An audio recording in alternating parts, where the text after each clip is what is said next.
Welcome to this edition of the Dixie Sun News at noon. I'm Kiera Parham. And I'm Hannah Hickman. Thanks for tuning in. Homecoming week is in full swing, Trailblazers. This week was kicked off with tons of events for students, from the classic car show and carnival to the Hospital Heroes Service Project.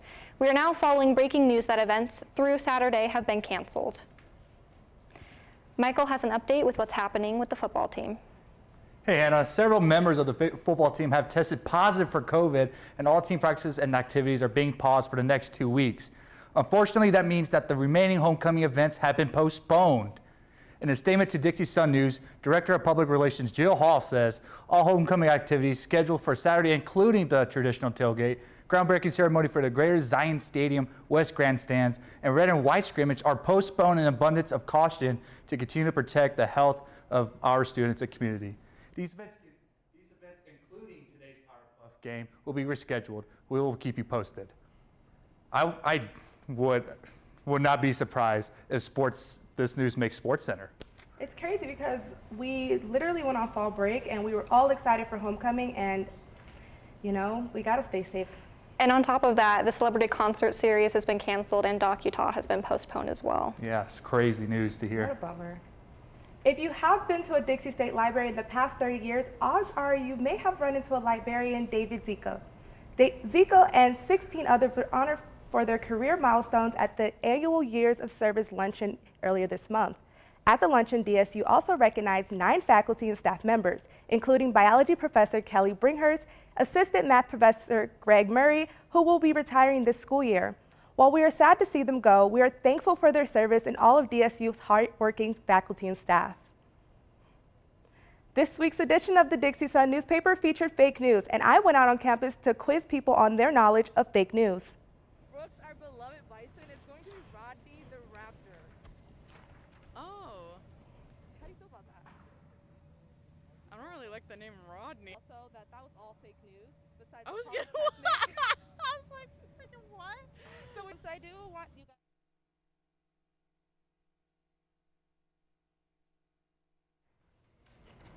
In 5.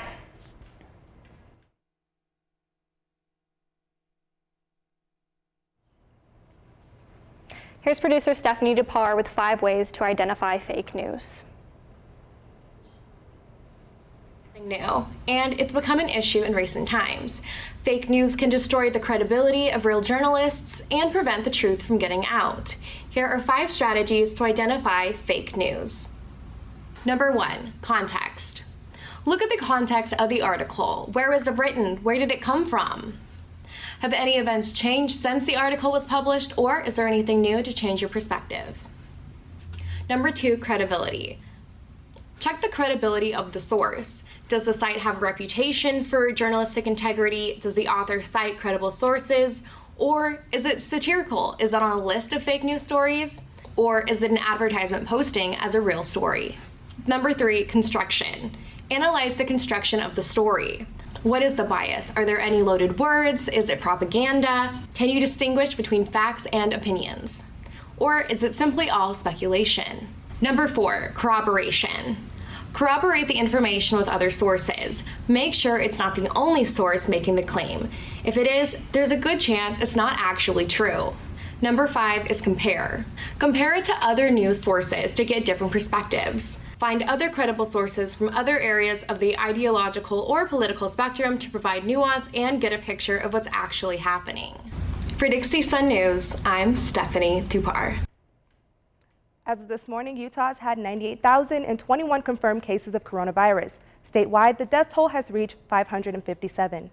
As of this week, there are 35 confirmed COVID-19 cases amongst DSU students, faculty, and staff, all of whom are self-isolating.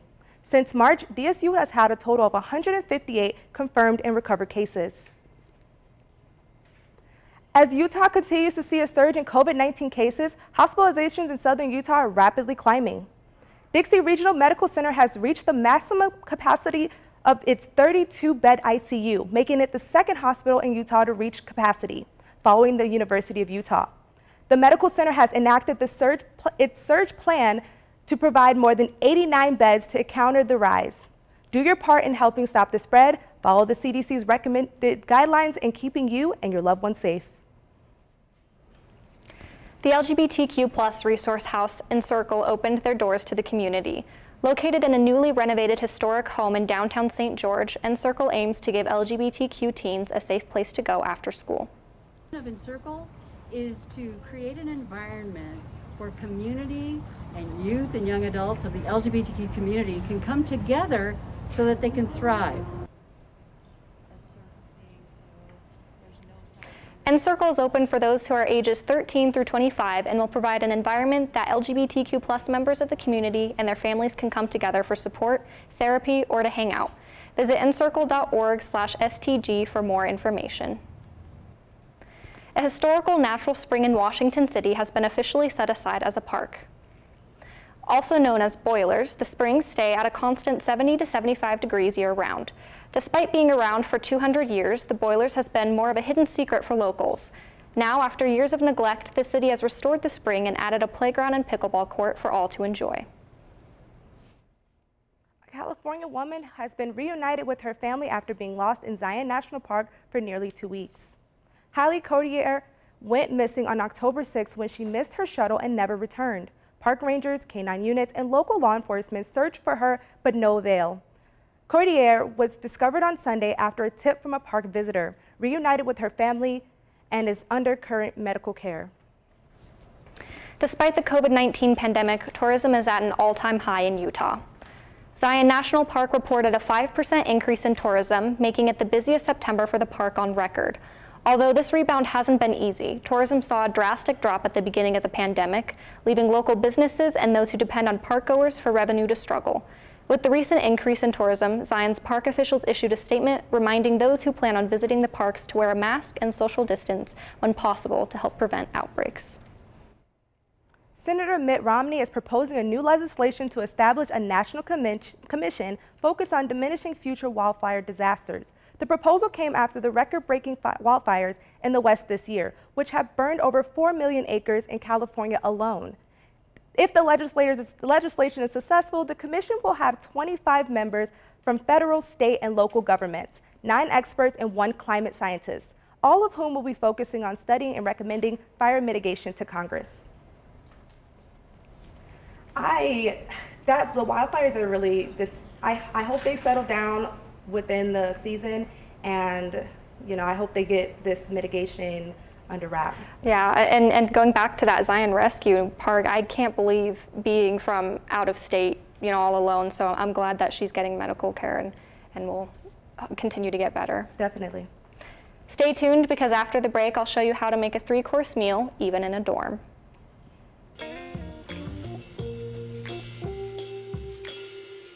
After you joined our family, it was like, I really do feel complete now.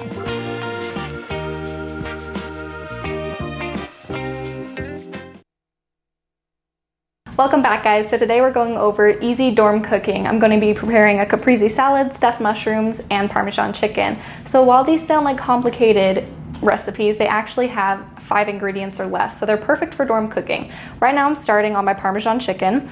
All I have is a mixture of mayonnaise and Parmesan. It's going to be a really creamy mixture that you're looking for to roll your raw chicken in, and make sure you have an oven safe dish to go in an oven. I'm using a convection oven over here.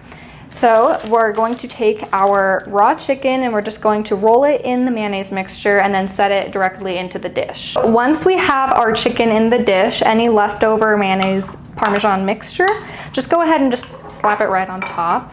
I like getting more flavor in it.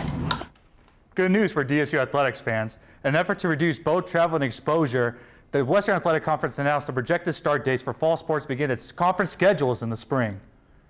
For men's and women's basketball, the conference schedule will begin on January 7th. Volleyball will start its conference schedule towards the last week of January. Men's soccer will kick off its conference schedule on February 6th, and women's soccer is expected to start on February 18th. Conference schedules for all involved sports will be released when finalized. When it comes to being a student athlete, it can be challenging to balance academics, sports, and your personal life every day. Well, DSU volleyball player Sydney Johnson excels in taking care of her busy lifestyle. Here's Dixie Sun reporter Jordan Palmer with more. Attending college, posting a career best volleyball season, graduating from cosmetology school, becoming a freelance stylist, and earning a position on the Rocky Mountain Athletic Conference Honor Roll are all accomplishments by Dixie State University's outside hitter accomplished in 2019. DSU volleyball player Sydney Johnson is the definition of drive and grind. Ladies and gentlemen, boys and girls, welcome to a Friday night edition of Trailblazer Volleyball. Sydney was one that I can't remember initially how she got on my radar, but when I went and watched her the first time, I just remember she was just like what I was looking for as far as an athlete. To find Johnson, Sydney Johnson. Johnson first to it. She plays hard, but she has like a cannon for an arm. To find Johnson, finding the inside. I think Sydney does a really good job of motivating others. She makes it competitive, which is what I like to do. And she doesn't just like do anything half-assed. Most of the time when she does it, it's 150%. So she's just highly motivated. She's a go-getter. As an underclassman, you come in and you see, okay, I'm a freshman. I want to play. I want to be competitive. But what is my role on this team? Sure. And seeing upperclassmen lead. And then the next year, that leadership and that dynamic changes. And it's like, okay, well, now what role do I need to fit? Still staying true to like who you are as a player, but looking like, okay, where do I need to be on this team to fit and make the team better? And then just every year seeing that grow and pushing the envelope to push other players to fill the role they need to play, but also just to elevate the whole team with the mantra that we have: out work, out talk, out hustle. Everything that I was looking for, she kind of like checked every box when I was recruiting her for sure. For Dixie Sun News, I'm Jordan Palmer. Johnson is definitely a student athlete to watch out for on the court and in the classroom. Darnell, with more Know Your Foe, we get to know the competition in the Western Athletic Conference for women's basketball. Taking a look here for the last season standings in the Western Athletic Conference, we have number 2, Grand Canyon, number 3, Utah Valley, number 5, University of Texas Rio Grande Valley, number 6, New Mexico State, 7, California Baptist, number 8, Seattle U, number 9, Chicago State, and last but not least, we have Tarleton State, who finished 4th in the Lone Star Conference in Division II level. And as you guys see in the conference records from last season, it's all a tight race. It's anybody's game to take the Western Athletic Conference to be number 1. All these teams can be competitive and pull away with victories and come at the end of the day can be number 1 in the WAC. But there are some teams to keep an eye on. So let's look at the Western Athletic Conference and the teams to look out for. The first team to watch out for is GCU. That last three-pointer was good, and one. Jada Holland will get a three-point opportunity. The Lopes are a great defensive team by only allowing 61 points a game, great at defending the 3-ball, at the 9 buckets with 110 blocks. Despite what its record says, don't underestimate California Baptist.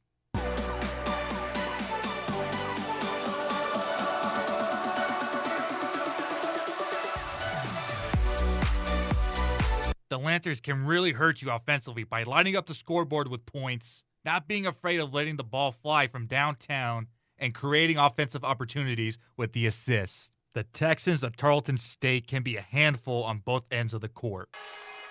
That one's poked away by Benson. That one into the backcourt. Lucy gonna chase this one down. Benson goes up in transition, lays it in.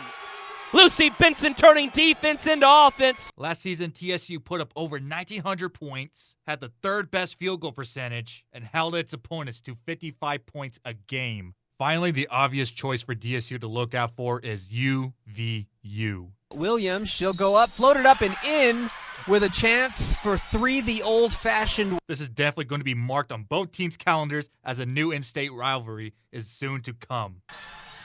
Cortez finds a cutting Brassless. She scores. Great. There's going to be a lot of good games to look forward to and the competitive challenges that come with it. A fun and exciting opportunity and really looking forward to, the challenges that it'll present. Our goal is to simply be as competitive as we can be and get the very most out of our team. Overall, it's going to be an interesting season to see where the Trailblazers will land in the standings with the other teams in the WAC. I want to go back to the WAC announcement. I want to see how these teams will adjust from being a fall sport team to a spring sport team. That's going to be very interesting to see. Definitely going to be interesting to see because we already have a busy spring coming up with all of these sports. I don't know which one I'm going to watch, where I'm going to watch them, but I know I'm going to tune in. Yeah, hopefully some of the sports that did get canceled this semester will have guaranteed playing time next semester as well. Yes, most definitely. Definitely, with the recognition that they deserve. Yes. Yes. And that's it for this week's edition of the Dixie Sun News at noon. We will see you here next week, same time, same place. Have a great week, Trailblazers.